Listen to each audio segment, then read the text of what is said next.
Welding, गणिकाता, शिलाई कामगार असं करून आपल्या लेकरांना मोठं केलं, अनेकांना उच्च पदावर बसवलं. अशा लोकांना अजून येणाऱ्या पिढीला नवीन रोजीरोटी भेटावं, कुठं बाहेर जाऊ नये, अशा उद्देशानं शासनानं एशियाटिक पार्क असा योजना दिला होता. जवळजवळ तो 300 करोडचा प्रोजेक्ट होता. त्या 300 करोडच्या प्रोजेक्टसाठी आपले स्थानिक अनेक व्यापारी, कारखानदार, कारण त्यांचं नाव आपल्यासारख्या कामगारांसोबत जुळलेलं आहे.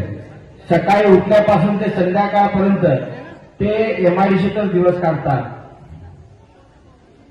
अशा चांगल्या विचारांचे व्यापाऱ्यांचं अनेकांना रोडावर आणलं, आयुष्य उद्ध्वस्त केलं. अशा उमेदवाराला भारतीय जनता पार्टीने तिकीट दिलं. हे कितपत योग्य आहे? योग्य आहे का असं करणं? आपल्या लेकरांच्या पोटावर मारलं. ज्यांनी आपल्या भविष्याचा विचार करून सरकारने करोडो रुपयाचं योजना दिलं, अशा नालायकांनी भ्रष्टाचार करून तो योजना संपवला. ज्या सोलापूरला मिल कामगार आणि चादरीचे कामगार टावेल उत्पन्नाचं शहर म्हणून ओळखला जातो, या सोलापूरला आजच्या जगात वळण भेटली.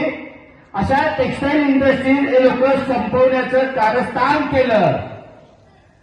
असे उमेदवार इथं आहेत ज्यांना काँग्रेसनं देखील नाकारलं, ज्यांना जनतेनं नाकारलं, ज्यांनी लोकांचं घर उद्ध्वस्त केलं. अशा लोकांना इथले आमदार त्यांना उमेदवारी देतात. अरे तुम्हाला लाज कशी वाटत नाही?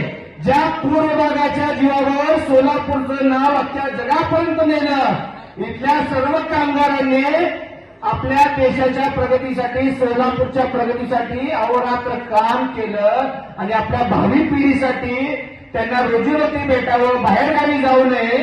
आणि अनेक लोक आपले अशिक्षित आहेत, कारण इथली स्थानिक परिस्थिती अशी आहे.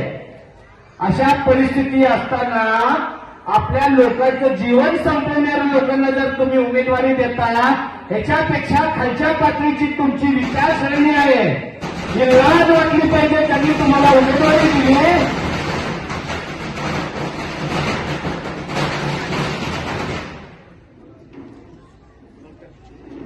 ज्यांनी आपल्या सोलापूरच्या विचारासाठी इथल्या कष्टकरी कामगारांनी योगदान दिलं, त्यांचा भवितव्य संपवला. तुम्ही असल्या उमेदवाराला निवडून देणार आहात का?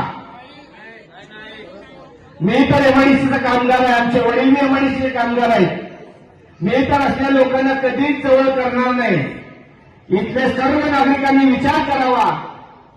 ज्यांनी या टेक्सटाईल इंडस्ट्रीज संपवण्याचा प्रयत्न केला, अशा लोकांना जर उमेदवारी दिली, मग आपली स्वाभिमान गेली कुठं? आपले आई वडील एमआयडीसीत काम केले, आपले लेकरं काम केले, आपली ओळख तिथून होती. आज अनेक लेकरं शिकवून मोठं झाले.